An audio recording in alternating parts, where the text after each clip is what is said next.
Hello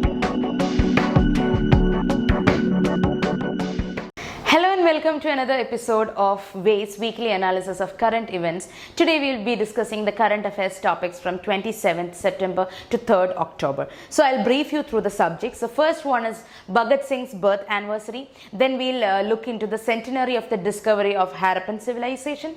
Then we'll go to Atal Tunnel, Data Governance Quality Index by Niti Aayog, AMBEDKAR Social Innovation and Incubation Mission. Then we'll see Green Strategic Partnership between India and Denmark. Then Zombie Fire. Finally, 6 mega projects in Uttarakhand related to Namami Gange mission. So coming to the first topic, that is Bhagat Singh's birth anniversary.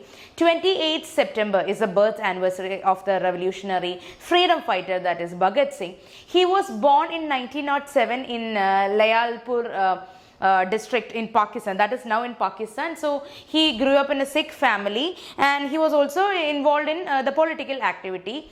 So in 1923 he joined the National Congress in Lahore, which was founded and managed by Lala Lajpat Rai and by Paramanand. So he was one among the extremists and he was involved in Lal Bhal Pal extremism movement and also in the Gandhian phase of non-violent mass action.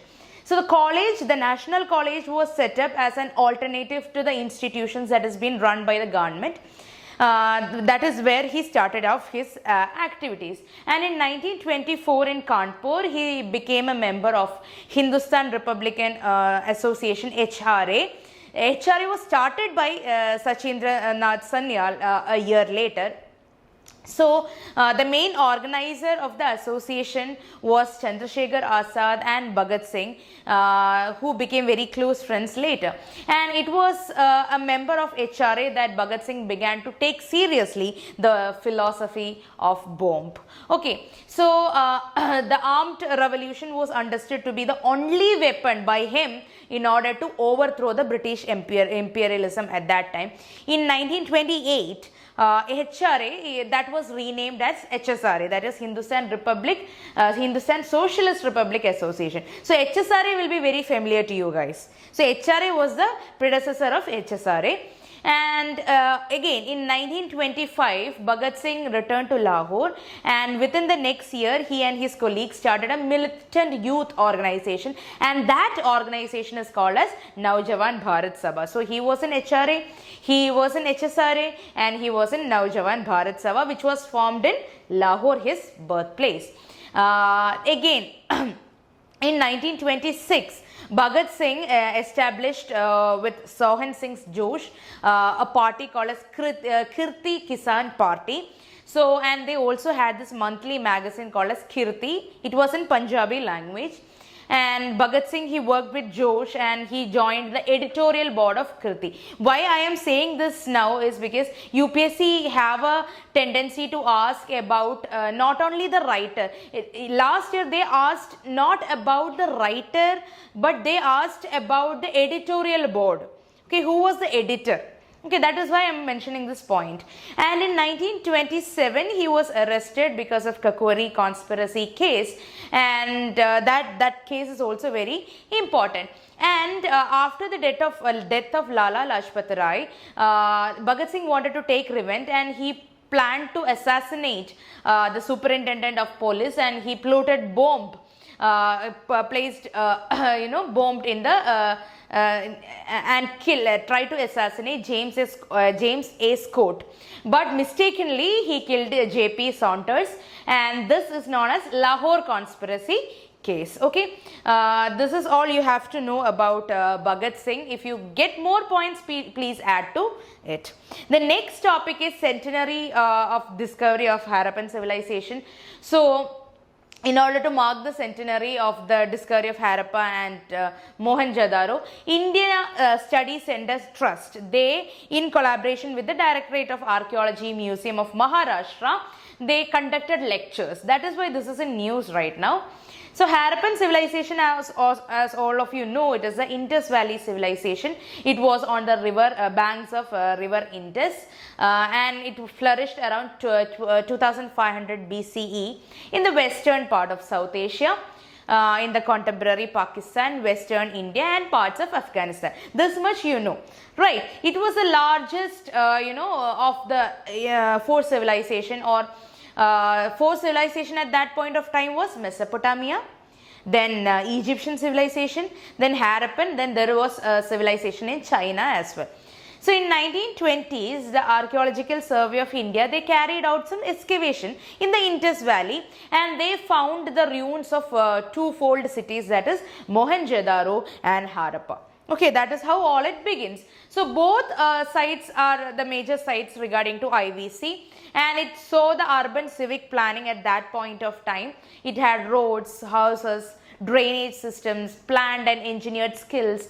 So in 1924, John Marshall, he was the director of the Archaeological Survey of India at that time. He announced the discovery of a new civilization and he named it Indus Valley to the world.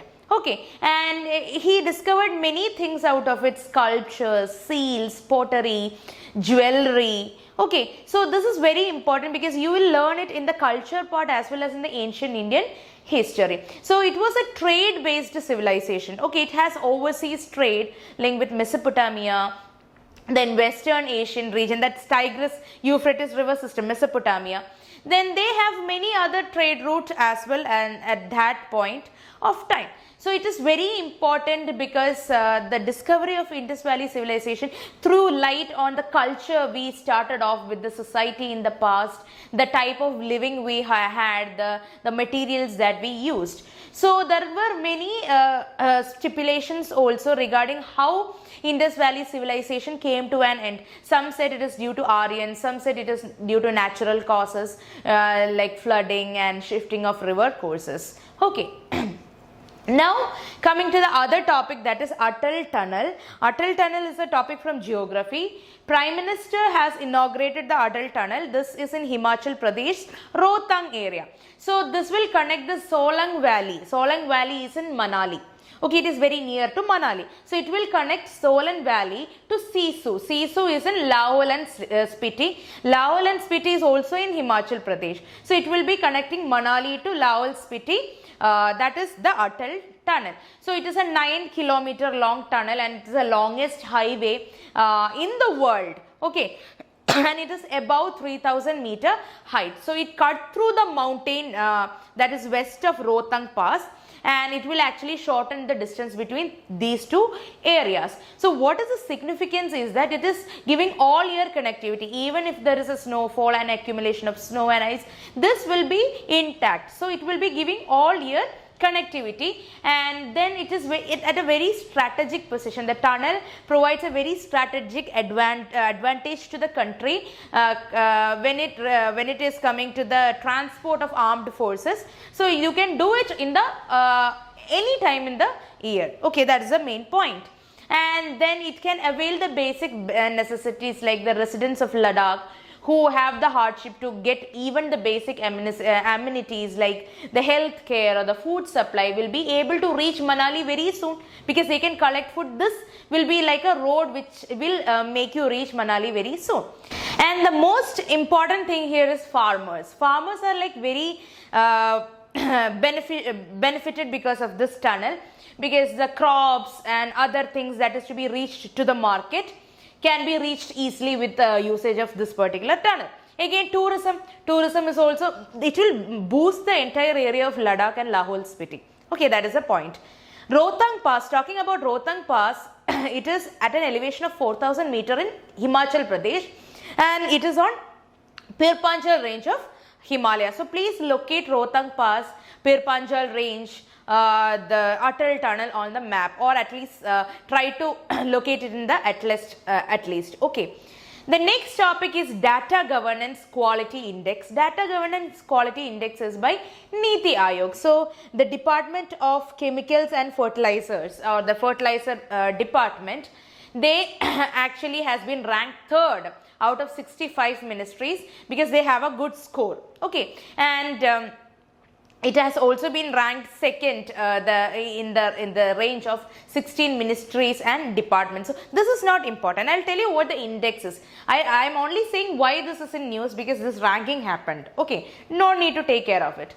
Now the index, talking about the index, Data Governance Quality Index. So this is it's a survey, and it has been conducted by Development Monitoring and Evaluation Office, known as DMEO. Okay, Development Monitoring and Evaluation Office, and this office is within Niti Aayog, and what they do is that they assess the ministries, different ministries and departments, and see how they function, how much efficiently they carry out the central sector schemes and centrally sponsored scheme. So this will actually, the ranking will give a competition between the departments and make them do a better work. Okay, that will improve the framework of the government policies, how better they implement it, and how better they achieve their goals. So what they do in this particular index is that they actually make 6 themes according to which they are ranked. So it is data generation, data quality, use of technology, then data analysis, use and dissemination, and also the data security, case studies, better practices, case studies, and also the HR capacity. So this is a very good scheme when it comes to increasing competition among the government institutions. Okay. Now, the next topic for discussion here is Ambedkar Social Innovation and Incubation Mission. It's a very small topic. Ministry of Social Justice and Empowerment has launched Ambedkar Social Innovation and Incubation Mission, ASIM. Okay, very important, Ministry of Social Justice and Empowerment. Why is it launched? Because it need to promote the entrepreneurship among the SC youth with special preference to the Divyangs also. So why this scheme? It is to target the SC, scheduled caste youth. Okay, that the Ambedkar, the name itself suggests, okay, depressed classes, and this is being implemented not by MSME or any other ministry, labor ministry, nothing. It is by Ministry of Social Justice and Empowerment. Why? Because Divyangs are also being added to this particular scheme. Remember that. That is how you remember things. Now, to support the innovative ideas of these particular people, there are incubators set up. The incubator set up for this program comes under the Ministry of the Department of Science and Technology. So there will be venture capital fund provided to the entrepreneurs. They will come up with various ideas. That is how the SC youth will be given more choice to develop their own firm. So the eligibility here is that they have to be identified by the tribal committees, and they have to be awarded under the Smart India Hackathon or the Smart India Hardware Hackathon, because they should be already identified. There are some talents, so these talents should be identified under Smart India Hackathon by the Ministry of Education. So those people will be getting the startup fund for innovating and bringing out new technologies. Okay, so this also you remember. The next topic is Green Strategic Partnership between India and Denmark. Okay, so India and Kingdom of Denmark, they have launched this particular strategy called as Green Strategic Partnership. Why? In order to bring better solutions for upgrading India, or like uplifting India. Okay. So the concerned ministry is Ministry of Commerce. Okay, Green Strategic Partnership between India and Denmark, the ministry is Ministry of Commerce. So they have actually signed a memorandum of understanding for intellectual property cooperation with Denmark. So the partnership will focus on expanding the economic ties, also the green growth, or focusing on green economy, and then focusing on the global challenges like climate change, global warming, diseases. Okay, so the green growth is a term to describe a path of economic growth that uses natural resources in a sustainable manner. There is growth. There is use of resources as well, but in a sustainable way without exploiting them. That is green growth. Okay, so the intellectual property cooperation, it aims at increasing the IP cooperation between the two countries. They will exchange information, they will exchange the best practices, they will dispose of the applications for patents and trademarks in the industrial designs and geographical indications. So there will be a proper exchange of knowledge, so that there will not be any conflict of interest in case of intellectual property. So this is like a landmark step forwards in India's journey becoming a major player in global innovation. Okay, because intellectual property is what defines a country. More intellectual property, more patent, more growth, right? So that is like India moving forward with this Denmark partnership. And the India-Denmark relationship is also very important because we have signed for a joint cooperation or a joint commission for cooperation in case of politics, science and technology, energy, environment, education. So we already have a relation with Denmark, one-to-one relation with Denmark since 2009 itself.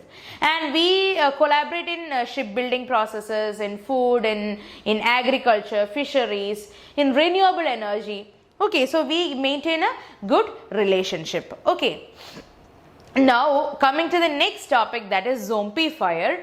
So according to a new study, the fire regimes in the Arctics are changing rapidly, with the zombie fires becoming more frequent. Okay, this is in addition to the fires occurring in the frozen tundra region. So what is zombie fire? This is a news. There is zombie fire happening in Arctic region. So what is zombie fire? It is actually a fire from previous growing season that can attach to the ground that are already there under the ground, which is made of carbon rich peat also. So when the weather warms, the fire is ignited in this region. Okay, so these are also called as holdover fires because it is from the previous growing season. So the fires in the Arctic, it spreads to the area which were formerly fire resistant, and that is kind of worrying in nature. Okay, because tundra is drying up and the vegetations like grasses, mosses, small shrubs, they starts to catch fire and it starts spreading also. So tundra is a cold region, as we know. It's a treeless region. It is the basically ground region with permanently frozen soil, and the Arctic, it is above the tree line as well. Okay, so this continuously burning or the fire causing can be an issue for the tundra region. And the reason for this anomaly is that the temperature in the winter and summer and the spring are more warmer than the usual years. Okay, so this is zombie fire. Remember, zombie fire happened in Arctic region, okay, in the tundra region. Fine. So you may be getting the question about zombie fire, and they'll be giving you options like the Mediterranean region, the equatorial region, the savanna region, and the tundra region. The least one you will guess would be tundra region because you know it is covered with ice, right? So that is a trick in this particular question. Okay, now the last topic for today's discussion is the mega projects happening in Uttarakhand as a part of Namami Gange mission. So Prime Minister have inaugurated 6 missions in Uttarakhand. So they are constructed in Haridwar, Rishikesh, Muniki, Reti, then Chorpani and Badrinath. Okay, so this is a sewage project taken on a hybrid annuity model for the treating of sewage, and it is on the public-private partnership mode, okay, PPP mode. So hybrid annuity mode means the government would provide around 40% of the product cost to the developer, and they have to start working, and the remaining 60% will be given by the private party. Okay, so this is going to be implemented in Uttarakhand, and all these projects that has been handling by Namami Gange are now complete in Uttarakhand, and it will be actually taking care of the pollution in Ganga, which is kind of a landmark achievement. And Haridwar Rishikesh zone, it contributes around 80% of wastewater into river Ganga. So taking care of that Haridwar Rishikesh zone will be more important. Okay, so Namami Gange program, as you know, it's a conservation mission. It's an integrated conservation mission, or you can say it's a flagship program by the government, and it is to protect and rejuvenate the national river, that is Ganga. And it is operated by Department of Water Resources under Jal Shakti Ministry. The program is implemented by National Mission for Clean Ganga, NMCG, very important. And they also have national projects as well as state-based projects. and it is been implemented by the wing of NMCG, that is National Ganga Council, NGC. And 20,000 crore fund has been allocated for this particular project. These are all things that you know. And one thing I would like to add here is the pillars of the program. There are 4 main pillars for this program. The first one is sewage treatment infrastructure and industrial effluent monitoring. Then there is riverfront development and river surface cleaning. Then you have biodiversity and afforestation. Then also public awareness. Okay. So that's all for today, and I hope you enjoyed the session. Thank you so much.